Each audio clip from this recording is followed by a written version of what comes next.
It is. It's a terrible story, and it continues to develop. Authorities are still working to determine determine whether the shooter in Monday's Manhattan attack that left 5 people dead, including the gunman, received help.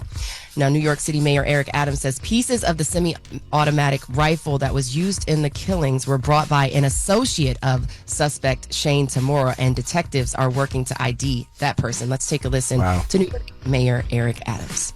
The lower part, we are finding out, was purchased by an associate. We are now attempting to identify him and question him at this time. It is undetermined at this time if he played any role at all in planning or carrying out this action. Oh, so he didn't buy the firearm. Somebody else bought it for him. A part of it, at least a part of that firearm. Yeah, so every little piece has a serial number, right? I wonder.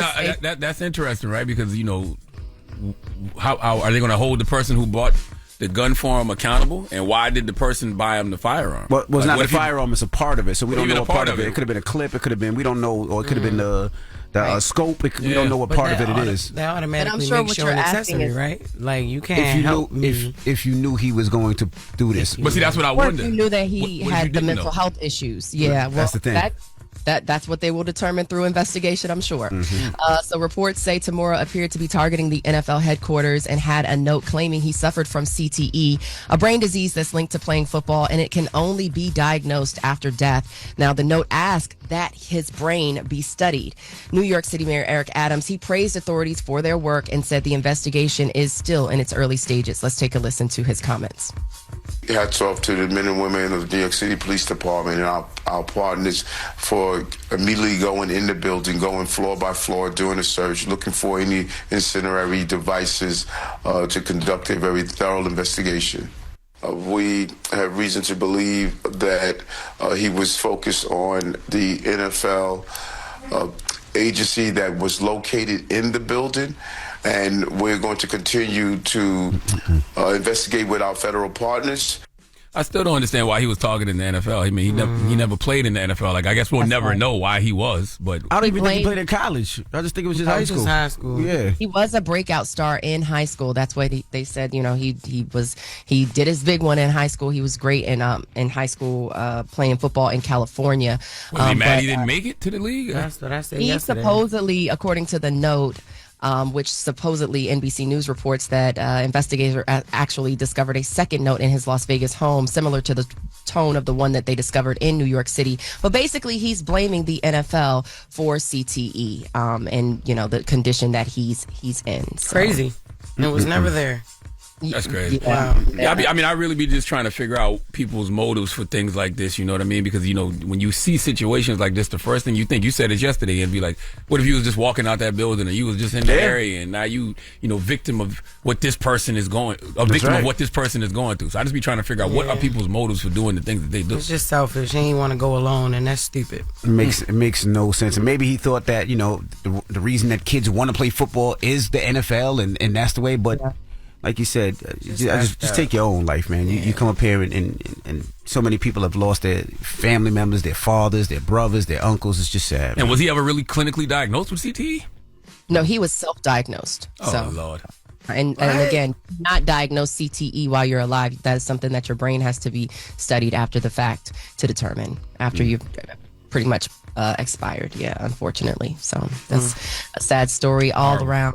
And but I'll continue to keep you guys posted as that story develops and more arises. That's your front page news for 6 a.m. At 7 a.m. Stick around. We are talking more presidential and what's happening in Gaza.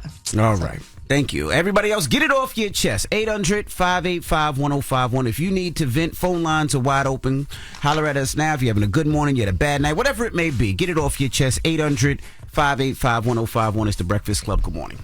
The Breakfast Club. It's a new day. This is your time to get it off your chest. Wake up. Whether you're mad or blessed. It's time to get up and get something. Call up now. 800-585-1051. We want to hear from you on The Breakfast Club. Hello, who's this? Hi, this is Monica. Hey, Monica, good morning. Get it off your chest. Good morning. I'm calling about the guy that shot the people in Manhattan. Yes, ma'am. Now, you know what is crazy? He has a mental health illness. And what's so sad is a lot of people don't take that seriously until something happens. And then he plays football, right? And he has that, CTE? So he said, that's another thing. He said he got A lot of people don't CTE. take serious. He was self-diagnosed with CTE. Like Morgan said, you don't know if you got CTE until after you go and they study your brain. Right. Okay. Because I remember some football players that committed suicide because they had that same thing.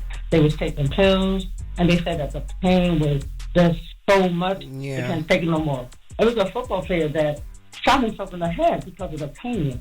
And my thing is this: they need to take those two subjects in consideration and help people out for real, because this is getting crazy. You know, people call them crazy, but they're not crazy. They're suffering from a mental health illness, and that's something New York don't really take serious until something happens. And then when something happens, they so quick to say, "Oh, this crazy person."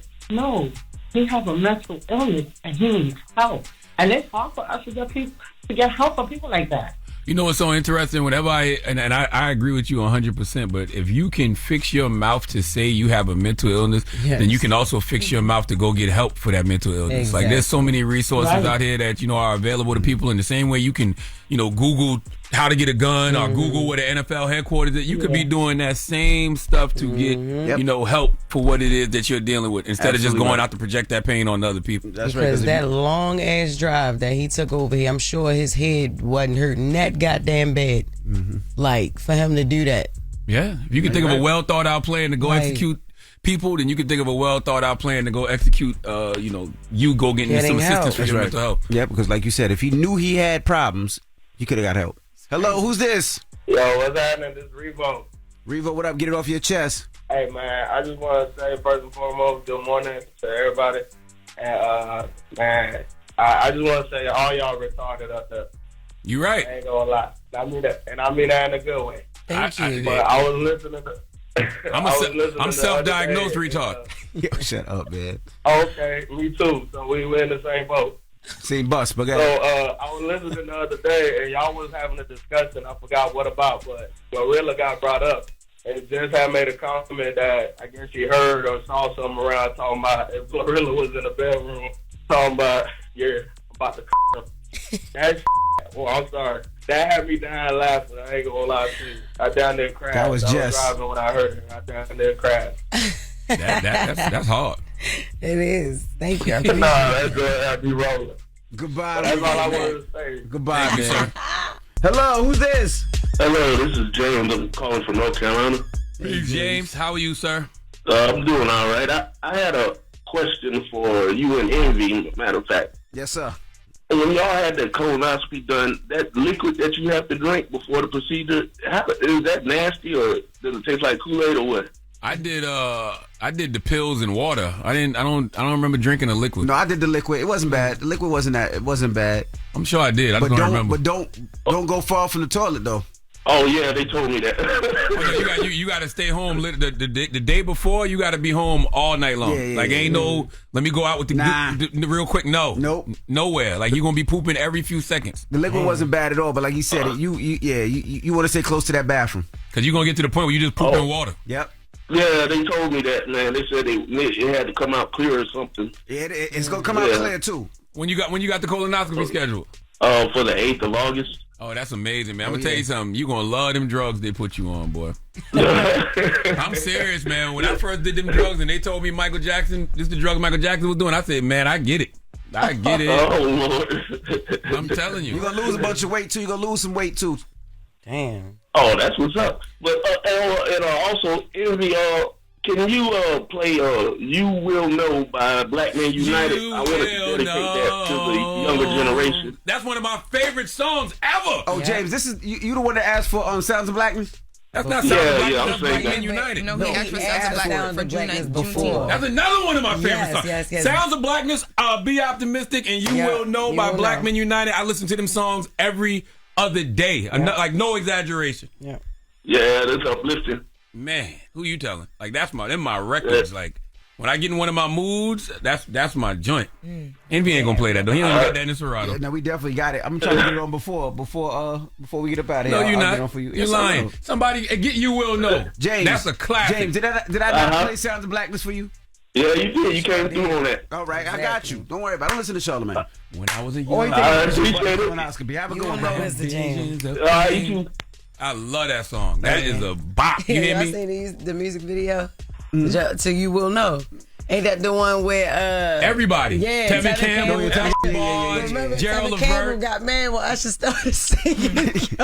Y'all gotta watch the music video, yo. There's so much shade on that stage, but the song is great. Because they all trying to outdo each other. Yeah, sure. Yeah. That is so funny. Raphael Sadiq, Brian McKnight. I Everybody. love. That's one of the greatest records ever made in life. It's lit. Hello, who's this? Yeah. Yeah, what up? Get it off your chest. I want to get off my chest my encounters that I dealt with sensitive men in 2025. Say it Listen. again. She been dealing with sensitive men, she said. Oh, sensitive men. So I grew up with dudes my whole life, right? I work in a male-dominated field. I was a mechanic, now I'm a truck driver. I grew up with masculine men. My uncles used to beat me up when I was a kid. They used to crack jokes on me. And the men I encountered, we bust each other's we crack jokes on one another. We go back and forth and push-ups. We challenge one another. I have recently been coming across sensitive-ass dudes doing masculine-ass jobs, taking what I say to the bone and getting sensitive and getting mad and getting aggressive. And I'm a girl. You sound like a stud. You know what I mean? I don't know what's going on She with does men not nowadays. sound like a stud. Her background gives stud. I think you was supposed to be a stud, to be honest with you. But she does not sound Battling like a stud. push-ups and fighting? Yeah, she was a mechanic. Now she's a truck mechanic, driver. truck Yeah, driver. yeah, I am a stud. Well, I'm masculine presenting. Oh, yeah. Okay. But So you that like means men. she's a That word stud. because of so many fools. But you like men, though. No, she don't. Nah, I don't like men. I got a wife and a kid. Oh, you just talking about sensitive men just in general. Yeah, in life. yeah. Oh, okay. Why they so okay, sensitive okay. to her? Got you. Not with her. Not that she dealing with Like, him. it's something about me. I don't know what it is, but it's like, it's something about me that they feel.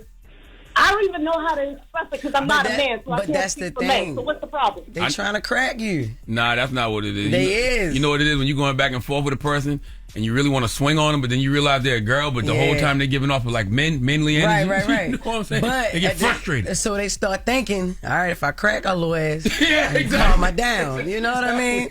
So that's what it is. They But really want to still, crack. what's the deal? Because men do this with one another. Men are used to seeing me in the field.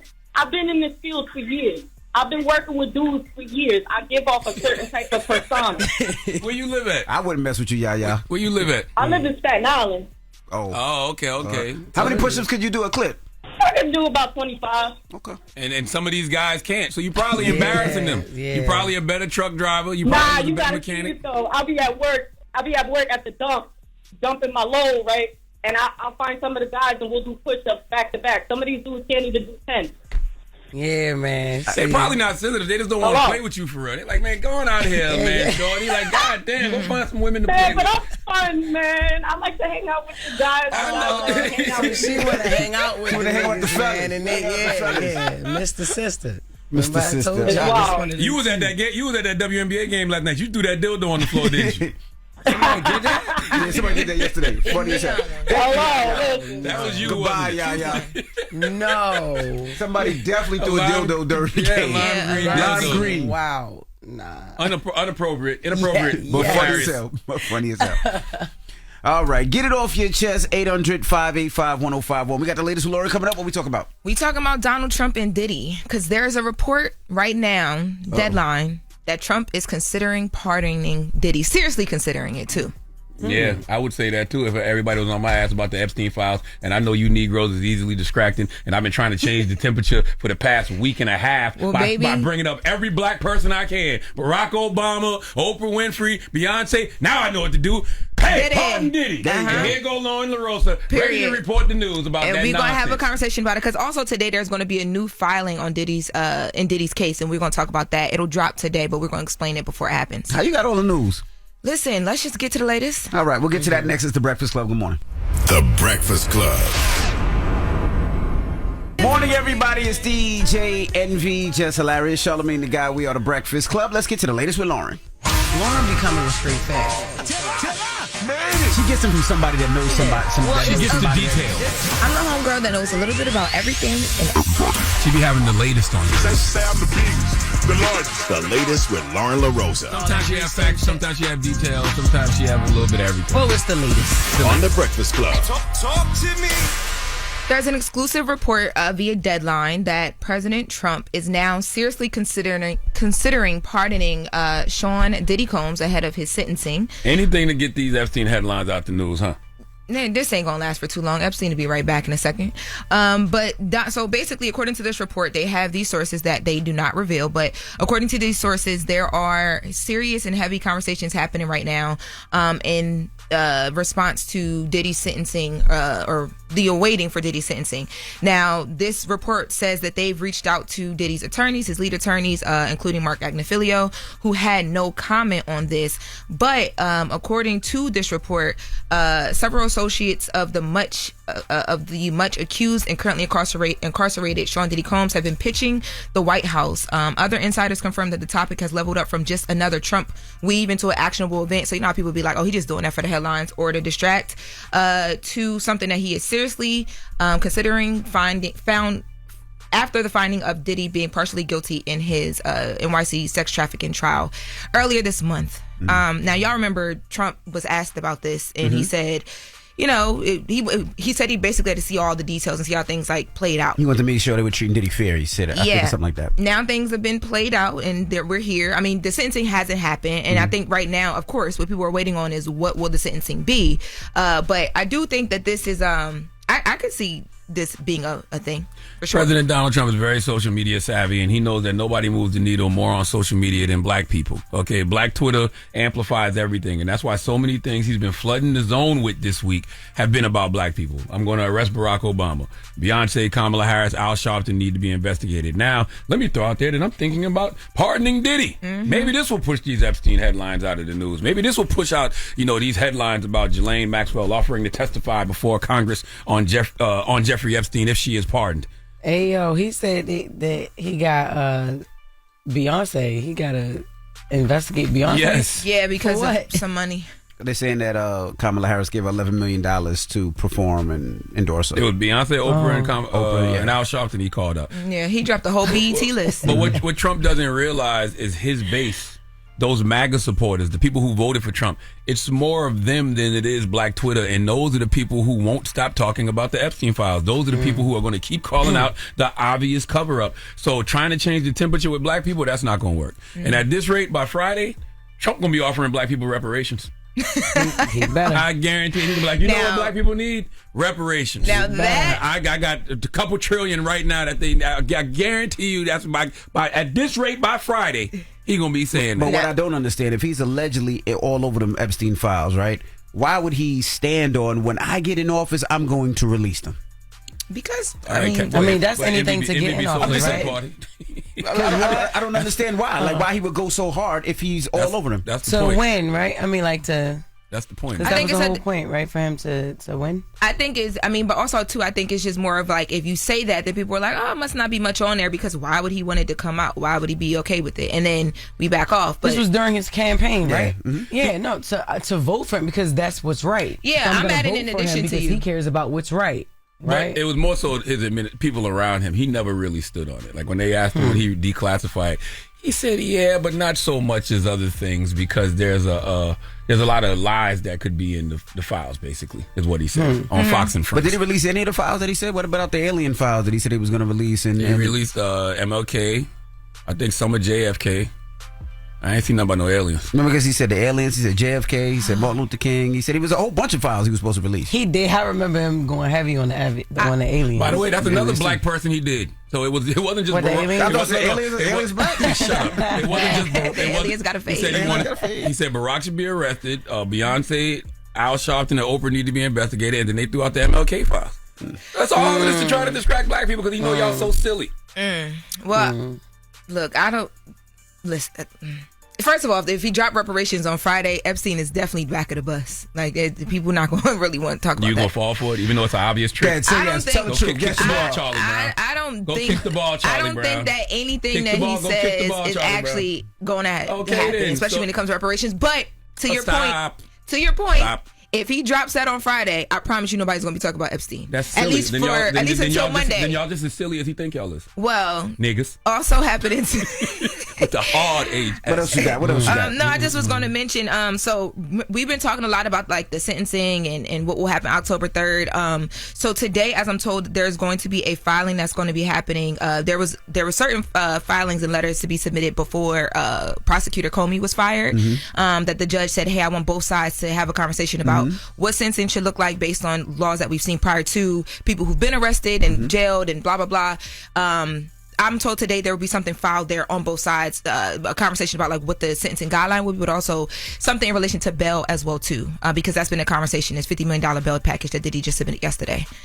So we'll see what that filing will be, and we'll get more into it. But from what I'm told, it'll address a lot of questions that people have about what bail should or shouldn't look like, and what sentencing should or shouldn't look like. And I told y'all I think that this is something. All this is being stirred up and expedited a bit because Comey was fired, but I don't have it exact, but I'm on to something here, I think. Okay.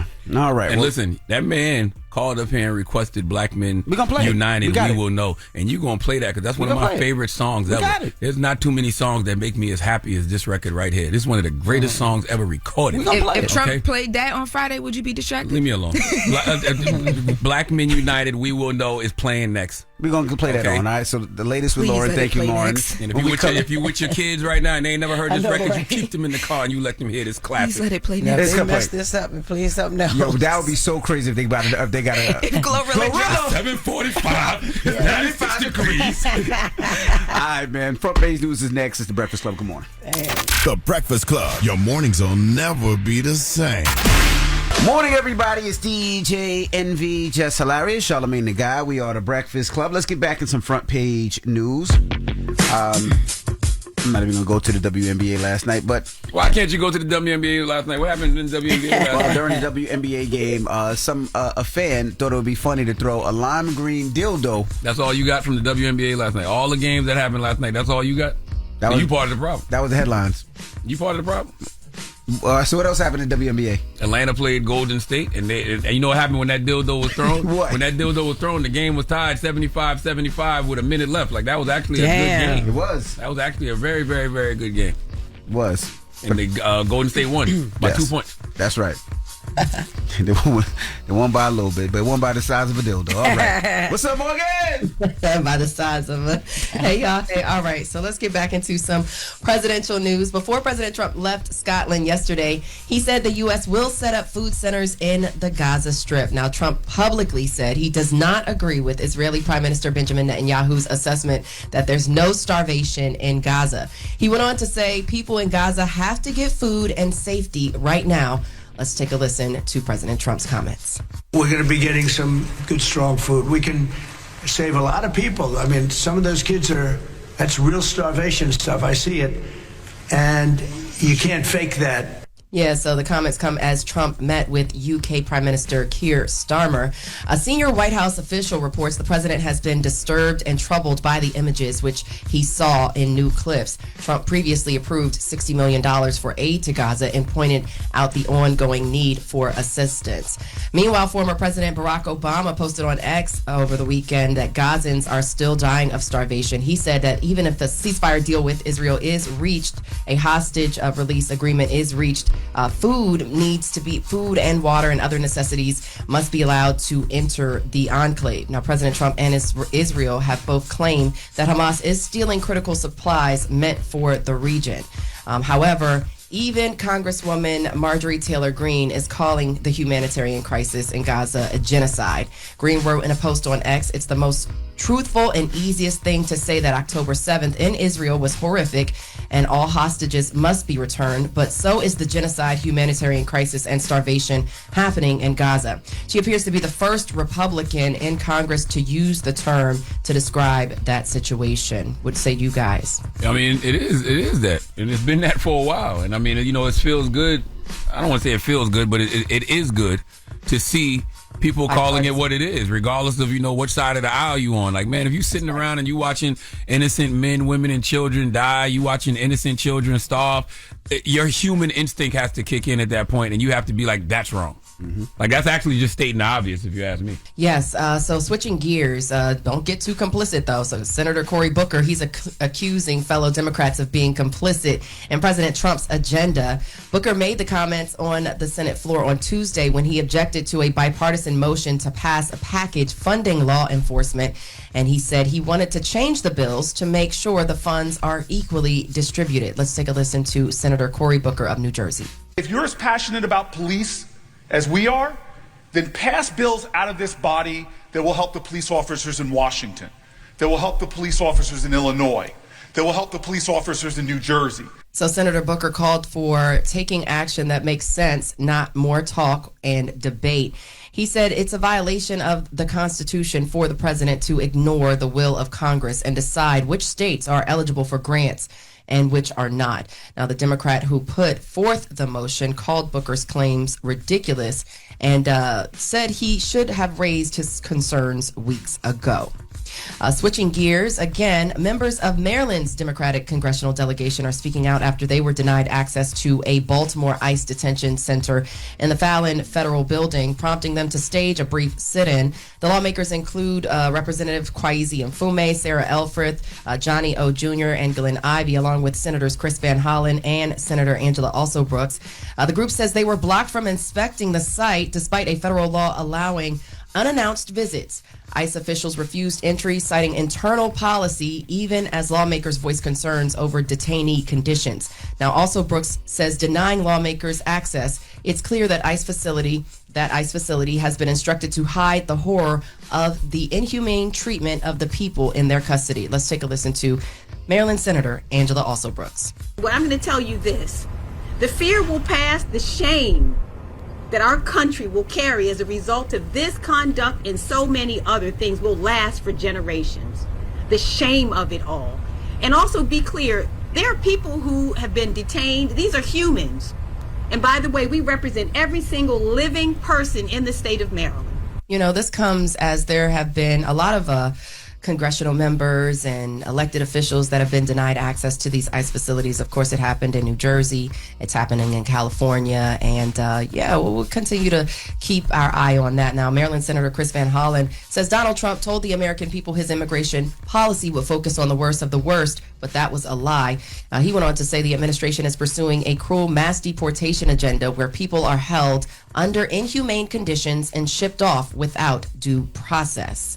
All right, and bringing things back to President Trump, he is seeking legal action against former Vice President Kamala Harris and celebrities who endorsed her presidential campaign in 2024. Now, Trump claims Harris paid Beyonce $11 million, Oprah $3 million, and Al Sharpton $600,000. Trump says that violates campaign finance laws. On Truth Social, he said, "You are not allowed to pay for an endorsement. However, federal filings reveal only standard reimbursements for event costs, not endorsements." Harris's campaign denies any wrongdoing. Critics suggest Trump is using the claims, again, as you mentioned, Charlamagne, to distract from his own issues regarding the Jeffrey Epstein files. It's so obvious. Yeah, that is. I mean, it's so obvious. Yeah. And, once again, he understands that black people run social media. He understands that black Twitter amplifies everything. So he's flooding the zone with all of these stories about what he's going to do for black people, whether it's pardoning Diddy or, Barack Obama needs to be arrested, investigating the celebrities you just named. Yep. He's only doing that because he's trying to get those headlines about Epstein out of the news. That's it. Right. It's really just that simple. And, that's why people should never stop talking about the Epstein files. Well, I'm going to be done with it for today. Just for today. I'm going to come back to it tomorrow. So that's your front page news. I'm Morgan Wood. You guys can follow me on socials at Morgan Media. And for more news coverage, follow at Black Information Network. Download the free iHeartRadio app and visit us at BINnews.com. Thank y'all so much and enjoy your Wednesday. All right. Thank you, Morgan. Now, when we come back, Rashad Bilal and Troy Millings from EYL. Earn Your Leisure will be joining us, and we'll talk to them next. It's The Breakfast Club. Good morning. The Breakfast Club. Good morning, everybody. It's DJ NV, Jess Hilarious, Charlamagne the Guy. We are The Breakfast Club. We got some special guests in the building. Our guys. Rashad and Troy Millings. Now, their InvestFest 2025 is coming August 22nd through the 24th for people like Magic Johnson, Steve Harvey, Issa Rae, Angela Rye, Steven Jackson, 2 Chainz, Terrence J, DJ Head, Pretty V, John Hope Bryan, Ryan Leslie, and our very own Thickums. Charlamagne the Guy will be on that. I will be at Invest Fest. I was about to say, who wrote this press release? That was crazy. I was waiting for it. How many Invest Fest has it been so far? The fifth one. Fifth. Congratulations, man. Thank you. Appreciate it. Jack Dorsey, too. Jack Dorsey. Yeah. You know, it's interesting when you attempt to build something like this, you don't know what it's going to turn into. You don't know if culture is going to show up, but it's become a cultural staple.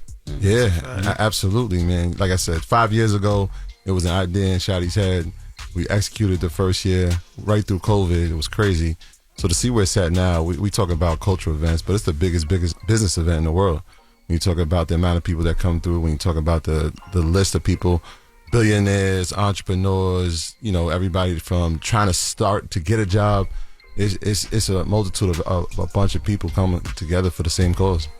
Now, every year you do something different with Invest Fest. Yeah. So what are you guys doing this year that's different? So we started the pitch competition last year. Rest in peace to Nip. We did it in honor of Nipsey Hussle. And we had his brother Black Sam. We had the marathon come. And we're refining it this year. You know who Paul Judge is? Why didn't they sound familiar? He's like one of the top black venture capitalists in America, based in Atlanta. So we let him just fully take it over. So it's only for tech companies this year. $125,000, and then we got 2 Chainz, we got Angela Simmons, and we got Jaylen Brown as judges. So we wanted to kind of fine tune it because we know that tech is the number one. Everybody talks about AI and all of that. So it's like we talk about the problems a lot. Let's talk about some solutions. Let's empower the next generation of entrepreneurs. We know that capital is a big problem in our community. John Hope Bryant. My guy. So what we're doing with him is that he's actually going to be doing on-stage mentoring. It's a challenge. Like 5 entrepreneurs are going to win an opportunity to get on stage with him. They're going to tell him about their pain points, what's going wrong in their business. He's going to give them real-time feedback, and then the winner is going to get his mentorship package. It's valued at over $25,000. It's like credit, it's access to capital, it's like phone calls, the whole thing. So we're doing that this year. We got the deal room too. So this is something that's important, especially in our world. Like a lot of people come with you ideas, and a lot of deals go through your team, and you can't fulfill them all. And so a lot of people don't have access to that. And so our thing was like, yo, if we can create a room with those type of deals and have it vetted from real legit companies inside the world of tech and all other avenues, why not bring that to our audience and let them see what this is like so they can be part of those deals as well. So we're trying to stimulate the economy as many ways as possible. And we got deals in Africa that we're going to bring. And we're doing, for the first time ever, we're doing a collaboration comedy show with 85 South on Thursday. So we're going to make it like a whole week. So it starts Thursday is the kickoff comedy show, 85 South. And Block, shout out to Jack Dorsey and the whole team at Block. So the weekend is having a concert at Mercedes-Benz Stadium on Thursday. So Block is Cash App, because you know Block owns Cash App. So they're giving away tickets for InvestFest purchasers to get access to the weekend concert also. So it's like a long list of different things that's going to be happening. So is EYL going to, let Africa take over InvestFest? It's going to be like Essence. Is that going to be what they're talking about on Twitter after InvestFest? Shout out to InvestFest that became Africanized. Have your yellow fever cards ready. God damn, Troy. Nah. We you know what? We want to make sure that we can bridge that gap and do it in the best way. And so a lot of people have seen us go to Africa a few times over the past couple months, but we're not going there just as travelers. We're going over there to see business opportunities, and now we're bringing those business opportunities back to InvestFest. And so to bridge that gap, a lot of people go to Ghana and Nigeria for December to party, but they leave. By the way, I'm joking. I think that's the stupidest conversation in the world. I don't know why. The essence. Yes, but the crazy thing is that I saw a video when he was like, "Yo, I had a great time when Janet Jackson was there." We spoke about this. Yeah. The Africans ran it then. When he had a great time. So it's like nothing has really changed. But like you said, I mean, it's a matter of really just bridging the gap. It's a lot. Like I like Vic Mensa's content a lot. You follow him? Yeah. He's dope. Like he talk a lot about the diaspora wars. And there's a lot of that going on right now. It's a lot of division. But ultimately, it's not helpful to anybody. Like it's helpful for us to work with the continent. It's beneficial for people on the continent to work with us. Like us dividing each other, it's not like we at the lowest level when it comes to anything as far as economic empowerment. So we're not really in a position to fight. We actually going to Africa tomorrow. Tomorrow. We're going to Africa. They're going to Ghana again? We're going to Benin, and then we're going to Ivory Coast. What y'all doing out there? We got invited by the government of Benin. Yeah. You know, I don't know if you saw, but they recently, Sierra got citizenship. Yes. Yeah. So they really want to. That's the crazy thing. That's the crazy thing about, like, there's a big notion of, like, Africans don't like black people from America. That's not true. Like, of course, you're going to find one or two people, but, like, they, like, how can we tap in with y'all? How can we, like, attract more people? How we can attract more investment? Like, how can we get more tourism? Like, this is something that these governments are actively trying to do. Ghana did a great job of it, but they're not the only country. We went to Rwanda. We went to Kenya. We going to Benin. We going to Ivory Coast. This is all invitations from private sector and the public sector. Nice. Saying, like, look, we understand the power that you guys have in America as far as on a cultural side and economic side as well. Come, like, work with us. Like, we want to have you guys here. So I just want to dispel that rumor, because that's something that has been permeated of, like, they don't even like us. They don't even like black Americans. Like, not true. That's not true. Yeah, it's crazy. So those trips that he's talking about, while we were there, people were trying to invite us to their country. So Uganda was on the list. South Africa was on the list. They saw that we were coming in and they respect us from the platform that we built in America. And they're like, you guys are here for business. And we want people to know that there's business taking place. So when we were in Rwanda, wait, we've never even seen this before, right? Nobody's ever talked about Rwanda. All we think about is the movie that we know from the 90s. And then you get there, it's the safest, it's the cleanest place. And I'm like, wait, how come people don't know what's happening here, right? Then we go to Kenya, it's the same thing. Now Benin, it's their Independence Day. The president's like, you guys need to come. The Sierra thing happened last week, but they're like, I want you to see what Independence Day looks like here. I want y'all to be a part of it, and I want y'all to show people that there's business here. Same thing in Ivory Coast. This was somebody in the business world that's like, I love these guys. Can they come while they're on this side of the country, side of the world? And we're like, of course, we're here. Let's do it. And mind you, these aren't even English-speaking countries. They speak French. Yeah. Yeah, I've been working on my French. So been working. Yeah. So Just sweet Troy. It travels across even language barriers. We're still kicking it with Troy and Rashad from Earn Your Leisure. So what do you tell people, you know, when I met you guys, 7-8 years ago, you all were talking about crypto, right? At the time, I didn't understand it and I wasn't into it, and it was real low, and now it's through the roof, right? It happens to a lot of us. So what do you tell people that are entry level and saying, what's the next thing that I should be looking at, they're looking towards, that is affordable for them? I mean, right now, I'll let you talk about, but AI revolution is what we've been talking about. We're in it. AI is not the future, it's right now. And it's only going to get bigger. You see the number one company in the world, NVIDIA. 5 years ago, nobody even heard of NVIDIA. Now they're bigger than Apple, Microsoft, Google, Meta. What does that tell you? What do? They make computer chips, so it's like you got Taiwan Semiconductor, right? Like, artificial intelligence is not going anywhere. That's another major focus on it for InvestFest this year. We can't run from it. We can't hide from it. Like, you got to invest your money in these technology companies. You got to invest your money in these artificial intelligence companies. Crypto's not going anywhere either. But AI is literally, like, the world is not even going to look the same in 5 or 10 years. It's going to be completely different. This is going to be the greatest wealth transfer. Right? This moment in time, we said it last night, this is the most important time in terms of investing. We've never seen returns like this. We've never seen a company go up by 5,000%.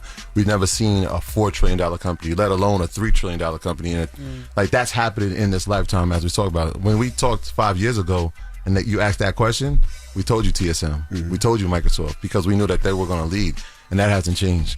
And if you look at how the economy is looking right now, those companies, NVIDIA, but the companies that are built around it, the companies that they're partnered with, are going to lead the generation too. And so if people are looking to invest, they should start there, right? We already know, right? People use OpenAI. Well, what makes it run? GPUs, right? Who makes those GPUs? NVIDIA makes them, AMD makes. So we got to invest in those companies. We already know that we on Instagram and we on Facebook. Well, Meta owns that. We should be involved in that, right? If you look at what Mark Zuckerberg's doing, like, quietly while we're discussing all these other things, he just stole OpenAI's co-founder, right? Recruited. Well, allegedly. Paid him a lot. Paid him a lot of money. A whole lot of money, right? A lot of money. Right? That was 2 weeks after he took Alexander Wang, who was the CEO of Scale AI, right? He took their company, made a deal with them for $14 billion. Right? Like, these are the things that are happening on our watch. So we got to make sure that we're investing in these companies, understanding what they do so we can take advantage of it, right? Also, not just from a user standpoint. Also, we went to Silicon Valley. So we actually went to NVIDIA's headquarters and we went to Meta's headquarters. Okay. We go to Meta's headquarters, right? We get in the tour of their campus. Their campus is crazy. You don't see one black person there. Hardly don't see any white people there. Asian, Chinese, and Indian. so much they said that they have full Zoom calls in Mandarin. That's how many Chinese people work there. So of course, from an investment standpoint, we need to invest in tech companies. But from an educational standpoint, like, I don't think people fully understand how far behind we are in this situation. Mm-hmm. Like, we're not even a thought in the process of, like, these tech companies. Not one. It might be like one black person in the whole entire department of like 300, 400 people. I'm telling you, we saw it with our own eyes. Hundreds of kids that's 22 years old, 25, 26, all Asian. Every single one of them is Asian. So it's a black problem, but it's an American problem. Mm-hmm. Like, if we don't catch up soon, it's gonna be very scary over the next 10 years. I was telling that to people to judge when I was looking at Chinese roads and how they have their roads and how they deal with the elements out there, where they don't have to. They have stuff that shoots on their roads that they don't have to clean, which is crazy. I'm gonna be honest with you. I don't know how we catch up because this country has like a real sick obsession with celebrity, and they think everything celebrity and entertainment driven is how you get to the money. I don't know how you change that. And dysfunction, political dysfunction. America, like, you already know the political discourse that we have in America. So nothing is done, and it's only getting worse. And then everybody's fighting. And then you add the social media addiction. Then you add the junk food, which makes it hard to concentrate. Period. Then you add the education system, the celebrity aspect, and it's a recipe for disaster. To be honest with you, so it's going to be difficult. I'm not really sure how it changes, but we need to really start to think differently about it because, like I said, what I saw in China, like, it blew me away. Like, the stuff that they doing and what they're planning. Like, we're not even thinking. We're just trying to just get through the day. What's the most futuristic thing you saw over there? Well, I saw the face scan. That was pretty cool. I think that they have the hand scan already in America, but like the face scan is like everywhere. Meaning, like, you go to a gas station, whatever, you get the water, and I'm talking to the clerk, I just look and you just check out. And the first time she did it, I'm like, what they doing? They're like, oh no, they just scan my eyeballs. So the bank account information is placed in, like, your eyeball, bank account information is all placed together. What? Wow. So we were gonna live in a world soon where you don't need a wallet, you might not even need a phone. So you just go and, like, the Amazon Go store now, they have that through the, like, they can bring it up, but now they just looking at your eyeball. And so how though? So I was gonna say, what do they do? Like, what about your eyeball pays for the it's water? like a personal ID. So, like, you go Every to TSA. You do it now. You just don't realize it, right? When you go through Clear, what do? You look at it. Scan your face. They identify you. So now, how do you know how much money you got? Yeah. Well, you just link it with a card. It's like having your phone. It's like having your phone. It's like Apple Pay. You can still get declined. They can look at your eyes like decline. Exactly. You know what I mean? But depends on. Tell them nigga they broken their eyeballs.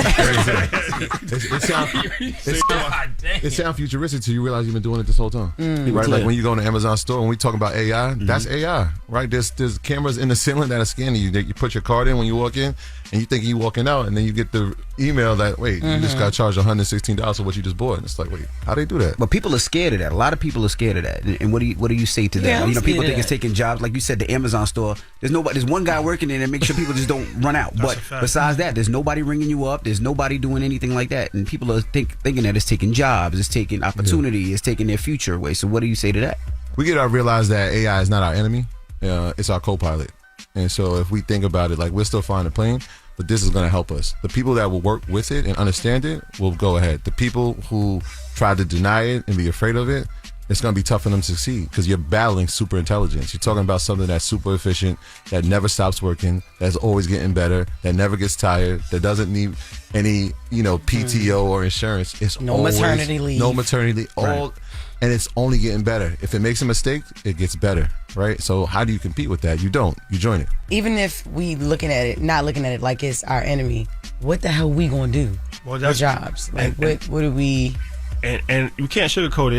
It's going to get real scary, some spooky hours, because it's like, all right, technology always replaces low skilled labor, right? So before, you from Baltimore, right? Yep. Okay, you from New York. So you remember back in the days when you used to go over any bridge in New York. There's people there. Yeah. Right? And you give them $5, they give you $2.50 back. Those was jobs. Yep. There's nobody working those jobs anymore, right? So that's a way that's how technology replaced jobs. But people will look at it like, okay, that's low skilled labor. But now we're going to start to see high skilled job being replaced. We was in Africa, we was in Kenya. Khalees's youngest son is getting taught by AI to school, fully AI. So now you got education that's about to get replaced. You got doctors. lawyers, these engineers. Like, this is very high skilled jobs that people go and pay hundreds of thousands of dollars for their degree.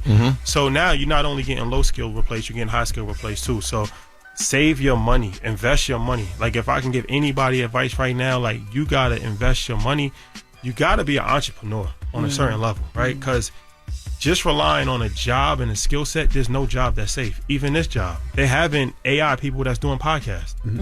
So a whole series. Very soon it's going to be so good that you might not even know that it's the AI. Right. And so invest your money, crypto, tech stocks, start now. Like, entrepreneurship, vitally important. That's even more important than the skill set, because you could learn. Technology is not that hard to learn. That's the good thing about it. But if you don't have a business, you don't have cash flow, like, it's going to be very, very difficult. We're still kicking it with Troy and Rashad from Earn Your Leisure. Charlamagne? Let me ask y'all about this. You know, they're talking about the contracting economy, and they say that's going to reach $2.5 trillion this year alone. And they say AI is coming for the coders, not electricians and welders. The BlackRock CEO says we need 500,000 electricians over the next few years. What do you think about that? We do plumbers, electricians. Yeah, because there's a massive shortage of skilled labor. But even that's true. But you need to be an entrepreneur. But those are people that got HVACs and they electricians. But I'm saying a lot of people don't look at it like that. They'll go into it saying, like, I want to be a plumber and I want to work for a plumbing company instead of opening their own plumbing company. But yeah, no, that's still needed for now. But yeah, that's gonna be a way to reach black people, because black people understand that. So when you start talking those kind of numbers and letting people know, like, skilled labor, you know, the contracting economy is a $2.5 trillion business, and we need 500,000 more of those over the next few years. That's something they understand. They may not understand the AI conversation. But that's insightful. I understand. I respect laborers, but black people can do more than just being a laborer. But nothing wrong with that, though. No, there's nothing wrong with it. But why are we always relegated to the black jobs? That's what Trump was talking about, black jobs, right? Like, no, we need to do that, but we need to be playing at the highest level possible as well. That's why, like, the technology, we need to be starting tech companies. Exactly. We can't just say, okay, this is what we know, this is what we can relate to. All right, you're not going to become super rich being a plumber. Let's just be honest. There's nothing wrong with that, but unless you start a plumbing company and you got the contract for this building. But how many plumbing companies you know have a $1 billion valuation or $1 billion exit? I don't know. It's happening. Like, we've been in this country for too long. We got to play quick catch up. We can't play, okay, now we got 50 years to catch up. We're going to start at this level. I'm telling you, if we play in that game in 50 years, it's going to be... I agree with y'all, and that's why I love talking to y'all. But if the BlackRock CEO is saying that a $2 trillion wealth shift is coming because of the contractor economy, and I always encourage people to go to trade school. But we're trying to get people to sustainable wealth, right? We're talking about life-changing, generational changing. And that's why it's important to talk about technology, because we've over-indexed in some of these professions. We know that, right? Like, my uncle's a plumber. My cousin does HVAC. But I don't know anybody that has an AI startup, right? Like, we have to be in that. We're talking about these prompts they're not being created by us. In fact, the data centers that are being built, they're not being built by us either, right? So when we're talking about discrimination in this world, imagine when it gets to that world and it doesn't care. And there is nobody to answer that call. And you can't complain about it, right? We got to be inside that. We got to be creative. We got to be innovative to have something, right? Because we keep seeing it. We watch Vine and Facebook. We made all these things popular. Instagram popular. TikTok popular. Nothing is ours. Yeah. We got to be in that conversation. Another thing, too, right? And we have these conversations and we say, you know, we about to see these $1 trillion companies, right? Like, we haven't seen a trillionaire yet. Everybody not going to be a trillionaire. No. Everybody not going to be a billionaire. Everybody not going to be a multimillionaire. There is going to have to be some 100,000ers, you know what I'm saying? And so I guess the question I'm asking, what does generational wealth look like? Because that should be subjective. Well, right? it starts with companies. And, like, I'm always going to hammer, like, Dame Dash wasn't wrong in what he said. The delivery, I think the way that he went about it was but that interview still resonates to this day because we don't own enough businesses. We don't. So as far as generational wealth, a lot of times that's just a catchphrase that don't mean nothing. Like, what does that even mean? Generational wealth. Like, generational wealth is having sustainable businesses that you employing people and you can pass something down and you have an ecosystem and this flowing nonstop. Not just, okay, I made a bunch of money, because 9 times out of 10, you're either going to end up blowing it, you're going to get divorced and lose it, or your kid is going to blow it. So, but if it's a system in place and you can actually employ people, and you can actually have things that's actually moving the ecosystem the right way, that's more beneficial than one person becoming extremely successful. Yeah. And that's what I say. I look at generational wealth as freedom, though. It's not just the amount of money you make, right? Yeah. You look at some people who might only make $100,000 or $200,000. That's a lot of money. It is, but they're happy. They're happy than that person that makes $10 million. They're happy than that person that makes $20 million, but they're able to make sure their family is good for generations for that level. But it's happiness. Because at the end of the day, F the money. I just want my kids to be happy. Yeah. I don't want them to be stressed out. I don't want them to worry about it. I just want them to be happy and live the way that they want to live. If they want to do nails, I want them to do nails, because at the end of the day, life is short. You just want them to be happy. But you do want to encourage them to own the nail You salon. think Yes, $100,000 exactly. is a lot of money? Yes. You know it's not a lot of money. It is a lot of money, nigga. Why would you say that? You know it's not a lot of Because money. there's people listening to us In who New don't York have... City, in New York City. Yes, but there's people listening to us who don't have... No, for who sure. not making 20 a year. No, 30 a year. that's understandable. It's not to discourage somebody, but it's also to be realistic. You know it's not a lot. Like, you know, It is a lot you know of it's money. not a lot of money. $100,000 is a lot of money, Rashad. It's a lot of money to somebody. To a lot of Yeah, people. to a lot of people. The majority of Americans. If you make $100,000 a year in New York, you're coming home with $67,000. It's a lot of money. It's not a lot of You money. live in New You know York why it's City, not a you're lot of paying money? over Well, I $2,500 realized rent. it wasn't a lot of money when I made $100,000. That's okay. So I can relate to that part. You know, like before I even made my first 100,000, I'm like, that it don't seem like it's easy to do. When I did it, I'm like, all right, now what's 500,000? All right, then it's, you know what I mean. So yeah, $100,000 is a lot of money to certain people, but not to me because of my expenses and that I'm doing. the Like life you live. I get the that. life, my But lifestyle. It's not. back to what you're saying though, and I'm gonna add everybody, is that sustainable, right? If I make $100,000 a year, can I create a lifestyle that's sustainable for my family going forward? No, you can't live. It depends. Because you probably keeping food. You probably keeping food on the table and a roof over your head, and you live in check. And my check. kids are gonna have to do the same thing. Yes. And then their kids are gonna have to do the same thing. Yes. So that's not sustainable. Because they're gonna, right? There's no guarantee. Like my dad did that, right? Like he worked for 42 years, right? It guaranteed me nothing. He spent more time at work than he did at home. He didn't come to my basketball games because he had to work, right? And he spent weekends sometimes going to work. When I turned 18, it didn't guarantee me an interview at his job. It didn't guarantee me that I could even walk in the building. Was you good at basketball? Man. No, I'm just asking. That's what I'm saying. Wow. I might need to go. If you was Brian, I'm going to. Wow.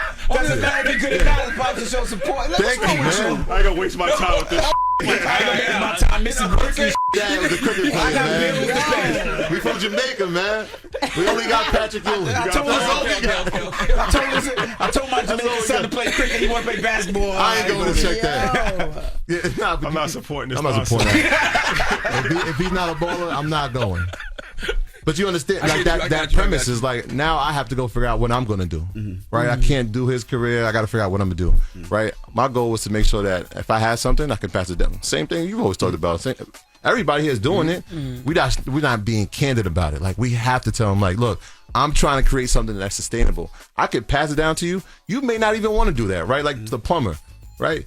You watch your dad be a plumber, work hard. You're like, I don't want to do that. A lot of kids grow up like, I don't want to do that. They in the tech world. They want to figure out how they can use technology to advance their careers, right? So we got to, hey, here's some assets to flourish your dream, whatever it is, rather than go figure it out on your own. I know I did it. Now it's your turn. How do y'all define success for InvestFest now? Is it the attendance? Is it, partnerships? Is it media coverage or something that we don't even see? Cultural impact? It's all of the above. I mean, I feel like if you look at InvestFest, anything that we've done is pretty unprecedented as far as, it's not just called a festival, it's an actual festival, right? Over the course of the weekend, you're going to have 40,000 people. That's how they do it by like how many people come in per day. But we did that ourselves. It's not like we worked with another major corporation. A lot of festivals, they're funded and they're operated by major corporations. Nothing wrong with that, but like they get the talent and they get the venue and then they promote it and all that. Like we did everything ourselves. Even to this day, we did everything ourselves. So it's a beacon of what can be possible from just an idea. Like, I mean, like once again, you ask ChatGPT the biggest financial events in the world, InvestFest is going to come up in the top 5. If you want tickets, investfest.com. There's still a couple vendor booths left. And it's August 22nd to August 24th in Atlanta, Georgia. And once again, thank you guys. We don't take it for granted that you let us come up here. Absolutely. a lot of times, whenever we need to do something, you let us come up here. So we definitely appreciate you guys for the platform that you've built and the hospitality that you've always shown us. Thank you, brother. What's the website? Investfest.com. Get your tickets now. Earn your leisure. It's the Breakfast Club. Good morning. Morning, everybody. It's DJ NV, Jess Hilarious, Charlamagne the Guy. We are the Breakfast Club. He ain't with you on a Friday night. She is with his family. No. She do not go through that no more. That's what you thought. That man is with his family. Okay. Let's get to the latest with Loren. Loren becoming a street fast. She gets them from somebody that knows somebody. She gets the details. I'm the homegirl that knows a little bit about everything. She be having the latest on you. The latest with Loren LoRosa. Sometimes she have facts, sometimes she have details, sometimes she have a little bit of everything. Well, it's the latest. On the Breakfast Club. Talk to me. Well, Arce Lennox has people upset. She made some comments about Martin, the show Martin, and the way that Martin and Pam, y'all know they had the jokey relationship, would go back and forth. Let's take a listen to Arce Lennox. The thing that pissed me off about Martin was how much he would go on Pam. I'm not like too woke or something is what I'm trying to say. Like I'm honestly problematic. I'm pretty problematic, low key. But my point is that there are some things where I draw the line and it just bothered me. Or like Pam was so beautiful and so fine, and I just feel like growing up as a chocolate girl, I don't even know if I was able to understand the greatness of Pam because of the light that I feel like I was being fed. Of just like always going on Pam, always like that's all I remember. It just would piss me off, like the joking on Pam. I just didn't like that. Well, she could have watched another show like Family Matters and Cosby Show, and because ain't even living single. I didn't feel like that. Maybe my view was disproportionate or something. I didn't feel that way. Now, like she said, she is problematic, and that was a very problematic take. I don't think you should be able to call nobody problematic. Yo, shut up! I'm just saying, like, I'm just saying. Because I grew up brown skinned, chocolate girl as well. Yes, we all saw Pam beautiful, like she was beautiful, but the jokes went back and forth. It's not like Martin just went in on her ass Pam all used the to time. get with Pam Martin. used to kill him. It was jokes. Yeah, now I like me some Ari, but this is just silly. Absolutely. Like Ari said she not woke. This is a pretty woke take. Like you need to take a little nap. Okay, Or maybe she is asleep. Because to your point, they used to all joke on each other, and she said something in there. She said something like, I wasn't able to get the full greatness of Pam. That was part of the greatness. Martin would snap on her, and then Pam jokes would be just as good. Yeah. Yes. And then a lot of that sounds like projection. You know what I mean? That's why I said there's other shows she could have watched. Where she would have been everybody fulfilled. on that show got it. Everybody got clowns on that show. It might have made her feel away because maybe there was somebody in her school joking her like that all the time. But in that show, everybody got jokes. Yeah. Everybody got it. Well, let's take a listen. I had got some of the Martin jokes cut because they were so iconic. Let's take a listen to number 3. Oops, she not listening. Now, how we getting up out of here with all the people outside? Bam, bam, there it is. We just saddle up Pam and just gallop right through Hilarious. right there. Whatever, Arsenio Small. Hilarious. Clever. And there was never a time you saw Martin joke on Pam and Pam didn't joke back on Martin. Yeah. Never. Anything. Never. Did y'all ever? I mean, I know they had that one episode where they fake kissed or something. If anything, I always thought her relationship with him, I used to be like, do he like her? Like, why he always? That's the only thing I ever thought. I never thought she brown skin. Yeah, I never thought that. But it's just like that was his girlfriend's best friend. She was always up. You know what I mean? Like they were like brother and sister almost, like just cracking on each other. I can't even believe we're explaining this. Right, that's like me and DC Young Fly. Me and DC Young Fly do the same exact thing that Pam and Martin do. And they're the same. Yo, I know that she hitting at the colorism. Oh yeah, because he called you uncle. But you didn't have to. You know, no. That's why I be on her wig. Don't worry about it, Jess. I get her. Don't worry about it. When it was here, they kept calling you that. I'm like, no, Chico calls her that. No, Chico DC says I'm his uncle. Oh. Yes, and DC is my sister. But no, it's I know she's talking about like the colorism thing, but I could see if Martin was a light-skinned guy, right, and he was always coming at her complexion, Pam's complexion. They're both the same complexion. But there was no colorism jokes. It was on no there? colorism jokes. It was but nappy head jokes. But that, beady, right, beady, beady, and all it. of that. But that's what Ari is getting at. Also, like the complexion and all that, because she said growing up a brown skin girl and blah blah blah. Like you said, she may have been bullied in school. She may not have been comfortable in her skin until later, and just watching the show Martin didn't help that. But that wasn't for you. And what sparked that conversation? I know things just be random on social media. Like, why does she just start talking about that? I have been trying to find the full video. I've been trying to find the date it was posted. I could not find what sparked it, what made it go reviral. But every now and then, you know, Ari just go live and just, you know, she say things. So sometimes it is random. Maybe she was watching Martin and it triggered her. You know, because it's all over. Martin is on Netflix. Martin is on, like, you can find it everywhere. So maybe she was just watching. I've never been triggered. I'm a brown skinned girl. Never been triggered. Actually, it's still one of the best shows ever. What you looking at? Shut up. What's up? Shut up. Okay, continue on. When she said triggered, I was just like, you haven't been triggered, but you've been wiggered. But that wouldn't make no sense. You know what I mean? Like, that wouldn't make any sense. That was not Girl, even that good. is That's what I'm saying. It wouldn't make no Wiggins sense. That was yesterday. not even- Wiggy that was not Smalls. even- You ain't have to I call bring you that one Wiggy up. Smalls. You know what I mean? The notorious W.I.G. Wiggy Smalls. You made that one up on the fly just What you now. talking about? Notorious W.I.G. You ain't never called me that. I've never made nothing up on the fly. That's your Girl, hairstylist you that be is doing so- that. You're making stuff up. I don't do things like that, ma'am. Jesus Christ. All right. Yo, that is the latest with That's Lauren. nothing to do with me. How dare you? It's all right. Damn you it, let man. that hairline age. You just leave my wigs alone. Don't talk okay? about hairlines Better when with you don't time. have one, ma'am. Better Wow. with time. No, I'm just simply saying you should not talk about hairlines when you don't have one. Same way Jess shouldn't call nobody problematic. Jesus Christ. I'm just All saying. right. First of all, Ari said All that right. she was. All I right. didn't say that I'm not. Ari admitted that she was Girl. low-key All right. problematic. All right. Salute to LJ, too. Let me throw some water on him. Who was LJ? LJ's the one that the new one that does her hair. The new Oh, yeah, stylist. yeah. Shout out to You got a LJ. new ass. You Why can't are you tell. laughing? Why is that funny? First of all, I know that girl. no, I still work with my ear too, y'all. Shout out to my ear as well.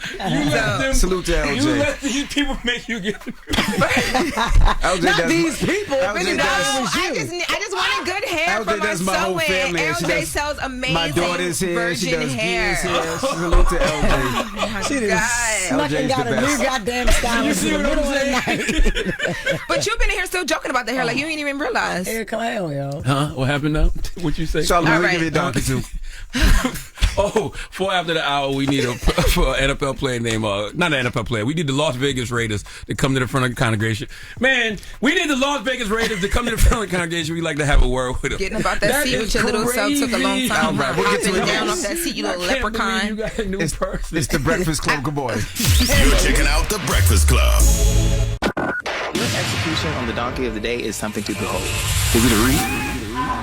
He gave me donkey of the day, and I deserve it. People need to know. Well, you need to tell them. I am. You have the voice. Tell them. Tell them. It's time for Donkey of the Day. It's a read, but you're so good at You it. trying to be a fake ass Charlamagne. There's only one Charlamagne Damn, Charlamagne, who you giving donkey of the day to now?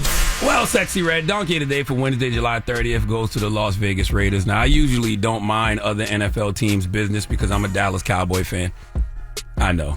Nobody feels sorry for us. I need to shut the F up forever when it comes to other NFL teams. But an injustice anywhere is a threat to justice everywhere. Martin Luther King Jr. said that, by the way, and I agree. See, there's a man named Christian Wilkins. He was a defensive tackle for the Raiders, and he has been released from the team. Now, this man signed a 4-year, $110 million deal with $84.75 million of that guaranteed, but the release will cost him the remainder of the contract, which is around $35 million. Now, I'm not his agent or his lawyer, so I don't know why the release would cost him the remainder of his contract. I really hate when that happens because that's a lot of money to leave on the table. But wait until you hear the reason they say Christian Wilkins got released. Let's go to ABC 13 for the report, please.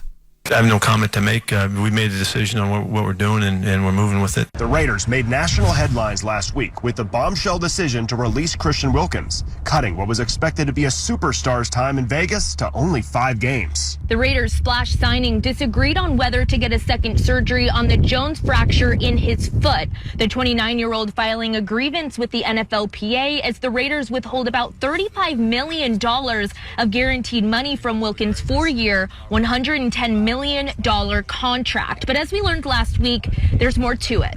Sources tell KTNV details on an inappropriate incident expediting the release of Wilkins, who also has a documented history of behavioral issues. On Monday, I reported that Wilkins had kissed a teammate on the head in a meeting, which the teammate took offense to, filing a sexual harassment claim to Human Resources. He did what? He did what? Play the end part again, He did man. what? Play the end part. Play it one more This is time, good. Right? You don't have to. He kissed the top of a teammate's head in a meeting.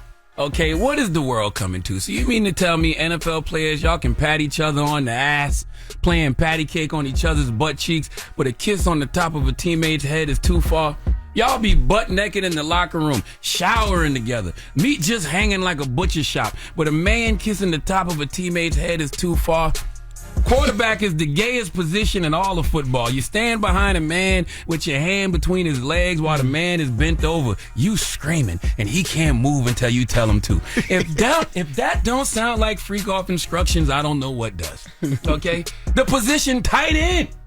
That title is the most flirty title in the history of titles. Okay? Envy told me on Grindr, people actually put that in their bios. I have a tight end. Is that true, Envy? I have no idea what you're talking Envy about. told me people are on Grindr looking for tight ends. I'm just simply saying kissing the top of a teammate's head is one of the least gayest things I've heard or seen on a football field. Okay, now He got fired for that? He got the man went to report him. Now, a source told ESPN that the incident was intended to be playful, but the recipient of the kiss took offense.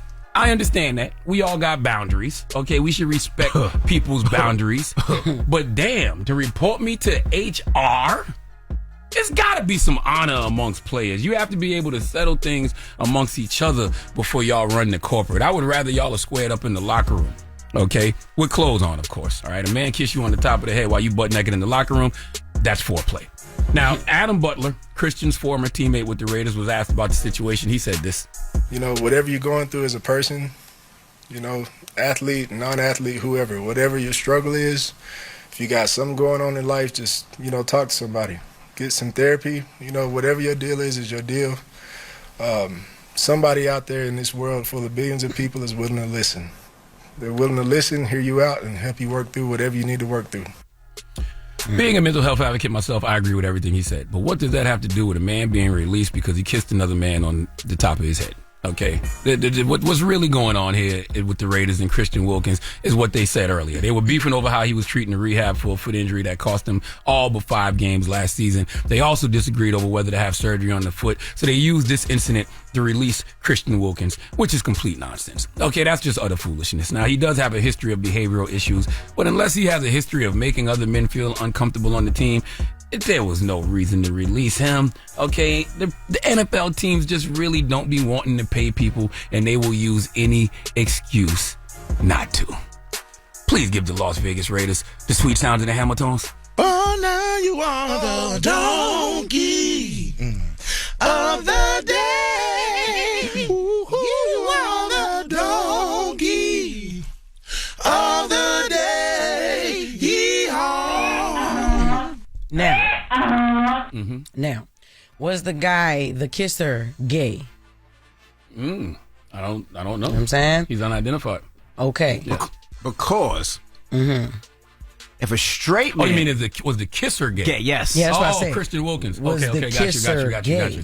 Does that change things? Right.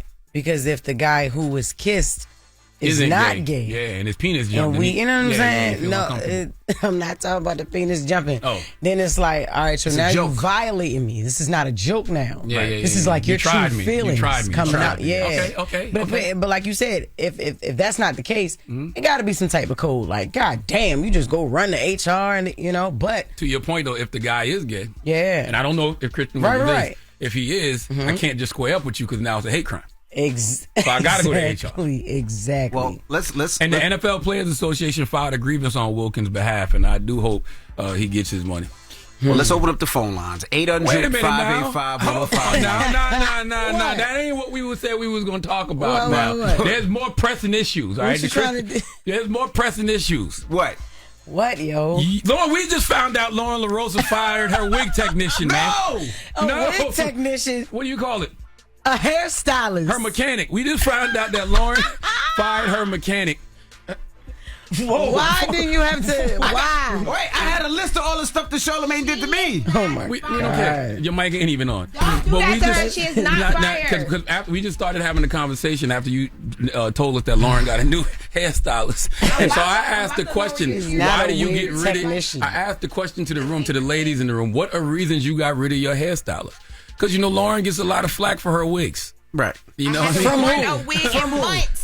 What you mean? I had my actual hair. But we know why you haven't worn one. Because it's scared her away from wearing them. The joke. No, because it's hot, dummy. It's hot. You can't lay lace in the heat. That ain't hot. What you got on right now? This is a wash and go. It's summer hair. What is the question you want to ask this young lady? He just want to be all up in the hair business. If you want a wig and a sew and just say that, girl, we already know. Wiggy Minaj. You relax. just give donkey of the day to somebody. Relax. We need to give donkey of the day to you because you still hiding behind the donkeys, and we already know. Listen, we want to know why women get rid of their hairstylists. What are the reasons? What are the reasons you had to get rid of your Don't include me and hairstylist? my hairstylist in this because she is not fired. So what did Envy say? Envy said I have an additional hairstylist now in Jersey. Shout out to Hair by LJ. She lives around the corner from me. You had to call in a team, huh? You needed a committee.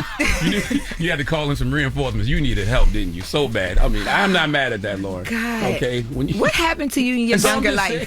So were you touched or something? When you're losing on the battlefield, you call in reinforcements.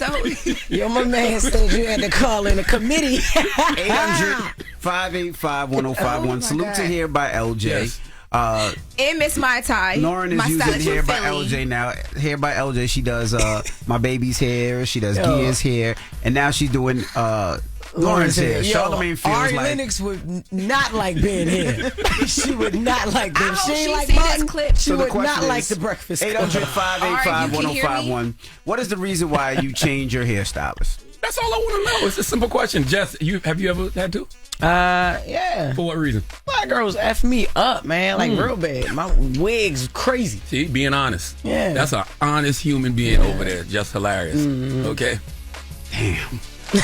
All right. What? I just want to know what's going on with Khalifa. That's all we trying to do over here. We're just trying to figure things out. We'll hear from Lauren when we come back to why she got rid of her old hairstylist. It's the Breakfast Club. Good morning.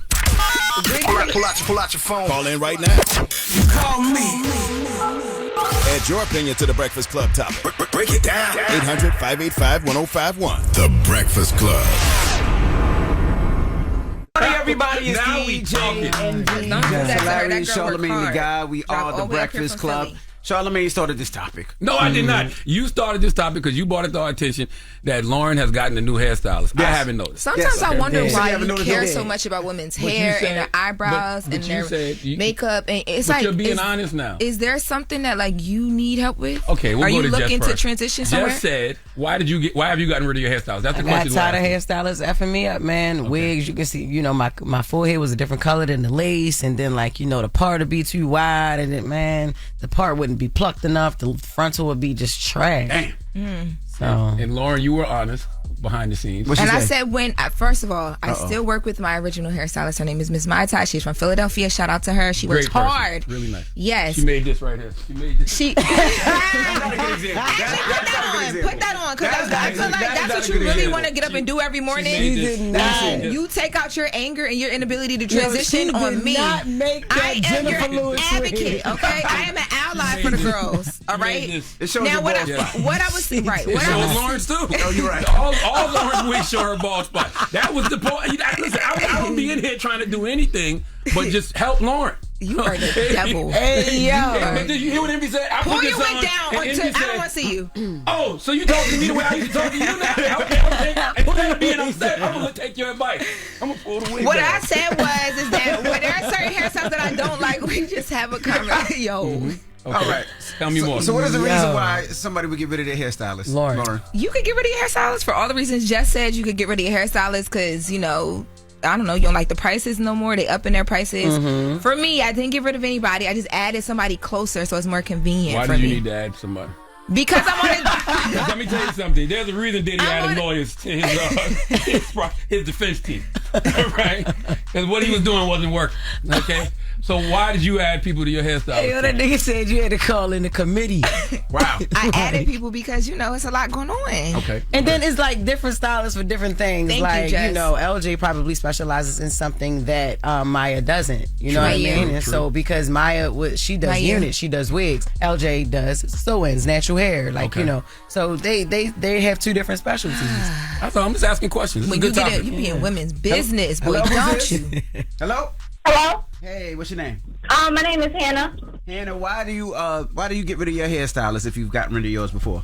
Okay, so I'm a nail tech, so I'm a true believer of don't cheat on your tech. But if your tech isn't showing professionalism and integrity in the workplace and just taking care of you how they would want to be taken care of, that's a reason to fire your stylist. Yeah. Well, I agree with that. I think once you lock in people, you lock in. That's why I have conversations with people before things happen. So, for instance, Maya knows because she also is a mom. So she's a single mom. So busier. She can't. And she works in the shop. She can't get to me all the time. So what was happening was I needed people like, hey, I need to come in today, right now. She would drive from Philly sometimes at a moment's notice, and I felt like that was unfair for her. Wow. So I found someone closer, but Maya's still on my team. I think you need a wig tan clan. I think you in particular need a wig tan clan, a whole committee of people to help you, put together whatever it is you're trying to do over there. Hello, who's this? Good morning. This is Jackie from Florida. What's up, Jackie from Florida? You guys are hilarious. I listen to you every day, and this is the first time I got you. Well, thank you, Jackie. We appreciate it. Thank you. Lauren needed a change, so she just... Oh, my God, Lo. Oh, my God. Ma'am, hi. Yes, ma'am. She just wanted change. That's it. Yes, ma'am. Yep. Yes. No, I think what you said initially, Jackie, was true. She needed a change. Yes, ma'am. Yes, ma'am. Oh, my God. Yes, ma'am. Thank you so much. Yes, ma'am. 800-585-105. We recently found out that Lauren changed her hairstylist. And we're just opening up the phone lines and say, what would make you change your hairstylist? That's what we're asking. 800-585-1051. Lauren said, ma'am. All those old ladies do you so dirty. Yeah. Lauren, you needed a change. You can't even say nothing because I gotta respect my elders. I'm like, right, she was an older lady too, man. If you're just joining us, Lauren recently changed her hairstylist. And Charlamagne just asked why. Stop saying change. She I add added an somebody additional to the team. Yes. Okay. She got a wig tan clan. That's what she's calling it now. All right. Yes. So we're asking women out there, why would you change your hairstylist? All right. Now we have Mary on the line. Mary, good morning. Hi, how are you? Doing well. How are you? Good.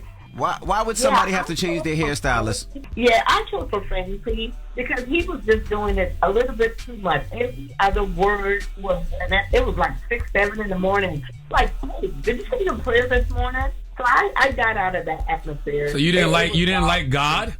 No, he wasn't giving that. I didn't like the way he used the profanity so early in the morning. Oh, got you. The word was a mother effing and a this and a that. I'm like, what is wrong? Oh, you calling from the you calling from the 843? I here to get you. You already know what time it is. Okay. I can understand that though. That's important. You don't want to hear all that. You need to make sure, like, when anybody's touching your crown, do people talk to you about this? Have your mom ever talked to you about this? What? Like, making sure that whoever touches your crown, so like your hairstylist, like just people that are in your head, you got to know what their energy is bringing. Oh yeah. My mother and my grandmother, because that's your hair is your wisdom. So like, you can't just let anybody do your hair. Spirits, the energy, all of that is transferable. Your hair is your wisdom. So, now I understand why you be just so dumb on that side of the room. You don't hair over there. Lace front LoRosa, could you hush, please? Hello, who's this? Just dumb and empty and bald. Shan, good morning. Talk to us. What would make you change your hairstylist? Okay, so once I was pregnant, and Jess, you probably can completely identify with this. Okay. When you're pregnant, your hormones are changing, so with your scalp. I'm in Atlanta, so these hairstylists are wild anyway. Like, you gotta proceed with caution. Yes, ma'am. I booked a new stylist to treat my scalp because I'm pregnant. I'm laying off the weave. I tell her everything going on with my scalp. I get there, she's already 30 minutes late. I'm like, okay, I'm pregnant, I'm irritated. I go, I'm gonna go run the Chick-fil-A, grab some breakfast. I'm waiting on you. Oh, can you grab me something? No. But I'm trying to try a new stylist. I was, okay, cool. What you want? I get you for number 1. Grab her number 1. I get in there. Homegirl, listen to me. Well, your scalp is really dry. It's really flaky. Girl, I told you when I booked. Don't talk about me. I'm already really sensitive because I'm pregnant. Right, I'm right. upset that my scalp is the way it is, and you want to talk about me the whole appointment? You double book. You got to braid somebody else down simultaneously. I was completely over it. And then it came time to pay, and she wanted her full amount. Girl, you better take that number 1 out of this payment. Damn. I'd be quick to do that. Right. That's coming out of the money I'm paying you. You Apple paying me. That's right. Man, women really be going through it with their hairstylists. That's why when you find good ones, you lock in and you use them for what they're good for, and you keep people where they supposed to be kept So at. when you get a new one, what does that mean? That's she's closer. It's almost, I don't want to say it like this because I love LJ, but it's like you have to have like, if my hair can't make it, my hair still got to be done. You have to have a plan B, plan C, and plan I got tired D, of randomly finding plan B, C's, D, J, K, L, M, N, O, P. Q, R, S, T, U, V, W, back to I, energy. Yo, stop, yo. Because Hello, who's hair this? is different. You got to be ready. You understand? We get up so early, too. Hello? Good morning. Hi, everybody. Hey, Hello. good morning, Shay. What would make you change your hairstylist? So I echo Lauren's inconsistency with scheduling. I've had to fire stylists and lab technicians because of not honoring my scheduled appointment or not having the availability that suited my needs. Okay. So scheduling. Yeah. That's fair. Okay. Let me ask you a question. How often do you go to the same hairstylist? How many times do you let her mess you up? Once. I have had my hair braided since 96. I've been wearing braids, and you have one time in order to do something really messed up on me. So what? One time. I don't give you more often because it's expensive. You pay a couple $100s for your hair. You want it to look right. That's right. And I'm asking all the women in the room, like, so what if you like the hairstyle, but it don't really look good, and you don't know that till you go out into the public with it, and then people tell you. What are you trying to say? I ain't trying to say nothing. I'm just asking questions. Where did that come That's from? never, well, for me, that's never happened to me. I've never gotten my hair done, and I thought it was nice, and nobody else thought it was. Okay. I know immediately when I don't like it, and that's when either I tell them if they don't have, they gotta wash it out, start over, or I go somewhere else and I wash it out. I let them know that I don't like it though, because those stylists still need that criticism. True. Like, I showed you this, and it's like what I ordered versus what I got. This ain't the same. True. I've never had what I ordered versus what I got, but I've had. Wow. Choke. Nobody help him. Let him die out slow. Oh my God. Please. He's trying to team you. Go Okay, ahead. keep It's going, okay. keep going. But what I was going to That tea went down say bad. is, we've tried new styles and new things, and I've had to. It's a learning thing because for me, I wanted to build with stylists because this is also like a career thing as well because we do a lot outside of here. So we've tried new things, and I've been like, no, like that's not we're not good at that. So let's get better, and then let's work over here where you're good at, and in the meantime, we'll figure out somebody else who's good, whatever. That exact thing. style. But that So you happened to partially me. to blame just a little bit. No, because I'm very honest. Like, I almost do my hair with the stylist. I be telling her all the time, I know I'm annoying.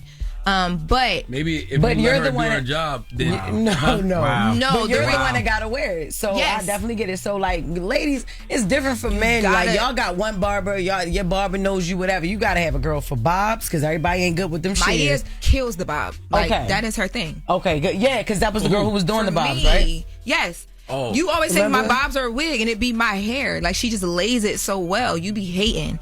But she kills the bob. She kills natural. You learn what the stylist is good at and then the things that they're not good at. If you want to, you try to help them get better at it. Yep. If not, you just go to somebody else. But I have a backup stylist because I'm in Jersey, Miami's in Philly. And I felt bad bringing her up here, drop of the dime. Like, especially when things would pop up. Interviews, stuff like that. She got kids.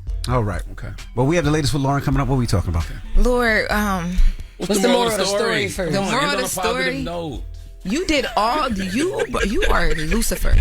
You brought all that hell, and now you sit here like leaving on a positive note. Even the devil was disguised as an angel. Yes. What are you talking about? Leave the positive note, Shirley. I think the moral of the story is everybody is not good at everything. Damn. And so every Lauren ain't good at stylist- hair. Every And now we stylist- found out why she was coming in here looking like that for months, because she was in the hairstylist's office telling them how to do their job. Okay? We know how you do, Lauren. You want to show up to people's job and try to tell them how to do it. Oh, my God.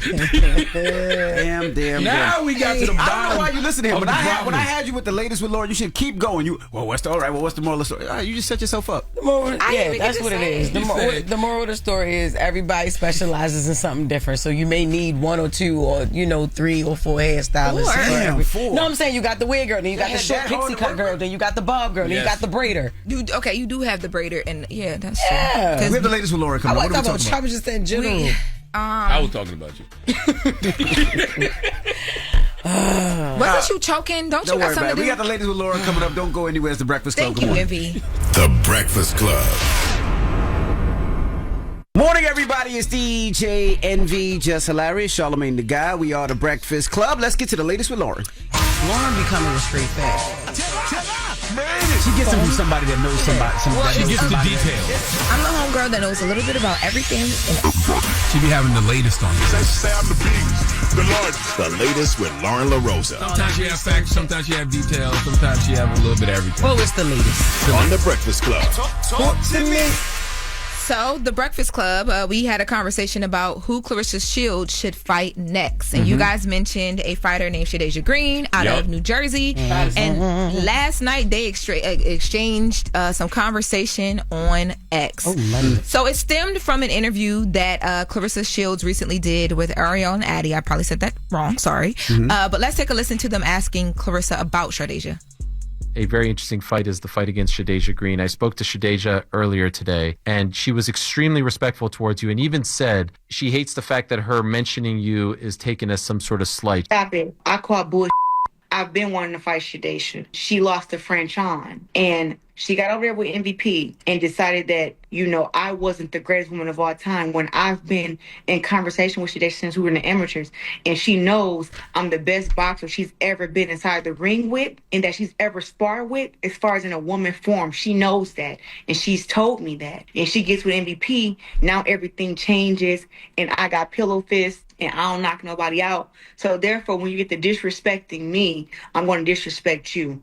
And Shadeja knows and I know that I will whoop her ass. Wow. It's good. Good conversation. I like this. I like Shadeja this. responded to this video on X, and she said, never thought the GWOAT would be scared, but since you were scared, I didn't say I want any fights in between. You can run, but at 175, you can't hide. As I said today, I will come to your weight class and get it on. Clarissa, there was a feedback after Shadeja fought at the Garden, I was at that fight. After she fought at the Garden a couple of weeks ago, at the post conference, she talked about wanting to fight Clarissa. Well, Clarissa responded and said, I could never be scared of someone who let someone spit on them. Then not only that, y'all fight and you let her whoop you too. Damn. After telling everyone she spit on me, and then she added, Shadeja, she said, you softer than cotton candy, baby. And then Shadeja, there was a lot of back and forth yesterday. Yeah. Wow. Yes, it got a little crazy on X. Anything crazy was said? Like crazier than that? Like, I don't want to hear the cotton candy. Like, all right. But like anything crazy, anybody say something like, what? They just said, shut up before I knock Papoose hat off. She didn't say that. That's what she said?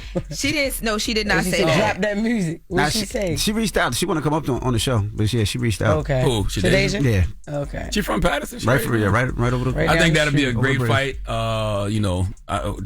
Clarissa's, she's the main attraction, right? She's the headliner. Yep. And then I love the way that MVP promotes events like that. That event we went to at the Garden, we didn't big them up. MVP Promotions, that all woman card they had with Taylor and Serrano headline, that was a phenomenal card. And just being at the event, top to bottom, was a great look. I think it really looked amazing there. I think it'd be a fun fight to have those two fights. The Puerto Ricans had the Garden rocking. Right. You were there, Lauren? Well, I was. It was crazy. You was hiding. I was. Like it stank? I was sitting right next to Eli. You said they had the Garden rocking. Like rocking. And they were like it was dope. Like it was, the energy was crazy. You said it was wild, Joe. You said you had the Garden rocking. But other fights that have been picked online recently, I wanted to get into this when it dropped, but we'll do it now. The hip hop media power ranking that Complex dropped 2025. Did you guys see that? No. So on the list, Charlamagne, congratulations, you made the list. Thank you. Joe Budden's also on the list. DJ Head is on the list as well too. Congratulations to him. What is the list? It is basically the most powerful voices in hip hop media. Oh, Kai okay. Cenat is on the list as well. He leads Kai. the list. You had Blackboy Max on this list. Angie left Martinez, Angela Yee, Nadeska is here as well. They left off a lot of names. I thought Bag Fuel should have been on there. SO and Heineken. Salute to them. I don't know how you do any hip hop media list in 2025 and you don't put the great Gina Views on there. Drop on the clues bombs for Gina Views. Y'all can kiss my ass on Gina Views. When it comes to hip hop, like I'm talking about it as a hip hop personality, talking that hip hop talk. Yes. I don't think nobody better than Gina right now. They also had Elliot Wilson on the list. They have I mentioned the desk already. Big Boy is on the list as well. Speaking of the West Coast, and they mentioned in the beginning that they knew that this list was going to cause controversy. It does every year, but they talk about how they split it up this year into people who do what you said Gina does, right? Like really get into like the hip hop, like the rankings and the albums. They probably sat down and talked to the clips. Gina, but then on the Gina other breaks side, down lyrics. Gina has great interviews with rappers and just great conversation and POV about hip hop. She smokes stuff. Like I go to listen to Gina Views because of her hip hop takes. That's what I like Gina for. and they say on the other side they mention the streamers and stuff because media is just different now, like new media and like the way even the coverage of the Diddy trial, they talk about how the streamers take you into like this in real life world, but like people taking you into the trial and just their worlds in general and being able to show you things in a different way that traditional media can't has become a thing. So they had to make sure they show love to the streamers and people on social as well too. I do wish whoever made those lists actually looked at what people actually do, because I don't think they do at all. They got Shannon Sharp up on there. Shannon Sharp is on there and Joe and Jada is on here, I think. But I'm talking about when you read the bios of why they chose people, it's never like they don't ever go into detail about what it is people actually do. Like they reference Neon interview for me. I'm like, huh? Yeah, it's just for you, which is stupid. But anyway, salute to everybody on that complex list, and that is the latest with Loren. Now let's get to the mix, the People's Choice mix. Don't go anywhere. It's the Breakfast Club. Good morning. DJ NV, Jess Hilarious, Charlamagne the Guy. We are the Breakfast Club. Now we got a salute to the brothers from EYL from joining us this morning. Earn Your Leisure. Of course, Invest Fest goes down August 22nd to the 24th. So if you want to hear about everything investment-wise and hopefully what you should be doing with your bread, you should definitely check them out. You can hit up, what's the website? InvestFest 2025? Is that what it is? No, it's just investfest.com. InvestFest.com. Yeah, investfest.com. Get your tickets, and we appreciate them brothers for joining us. And listen, we were talking about the complex list too. Loren LoRosa should have been on the complex list. If you're talking about Diddy coverage, like she was covering Diddy, like who covered Diddy better than Loren in hip hop? Nobody. Like, come on. Not even just in hip hop. I think she covered it the best out of anybody. Period. Yeah, I mean, you had like the CNNs and the NBCs of the world calling Loren for Loren to come on and talk about, what was going on at the Diddy trial. So yeah. I'm just saying if that was one of the criteria, I don't know how somebody like Loren LoRosa don't make the list. But it's always like, these lists are like ass. It's just a list. That's right. Everybody got one. It's just a list. You know what I mean? Whatever. It's just somebody's opinion. That's right. God bless. Again, reminding you guys, my car show, August 16th, for 2 weeks away. If you haven't got your tickets, get your tickets. Kids of 5 and under are free. It's an affordable day for the family, and I can't wait to see you guys. Old school cars, all types of cars are going to be there. There's going to be food trucks, bars. It's going to be like I want to say like a picnic with cars and performances, and it's just, get your tickets. We're going to have a lot of fun. We do it each and every year. And you're going to be where this weekend? I'm going to be in Jacksonville, Florida, y'all. Absolutely. So get your tickets. I'm going to be at the Comedy Zone. We got 2 shows Friday and 2 shows Saturday. Get your tickets if you haven't yet. JessHilariousOfficial.com. I will be doing meet and greet Jacksonville. Make sure y'all sliding up in my comments. Let me know where I can go to eat. Black-owned restaurants. Y'all already know what it is. And then also, August 16th, Hard Rock Live Sacramento, y'all. I will be there with a few of my friends, so make sure you get your tickets for that as well. JessHilariousOfficial.com. Now it's time to get up out of here. Charlamagne, you got a positive note? I do. Y'all know who Helen Keller is, right? Yep. Yeah. Who is Helen Keller? The deaf blind lady. There you go. But she could see because she had vision. And you know what she once said? She once said that optimism is the faith that leads to achievement. Nothing can be done without hope and confidence. Have a great day. Who heard her say that? Did she hear herself say that? Is the question. Who heard her say it? Leave me alone. Because if she was deaf, how could she ever hear something to say?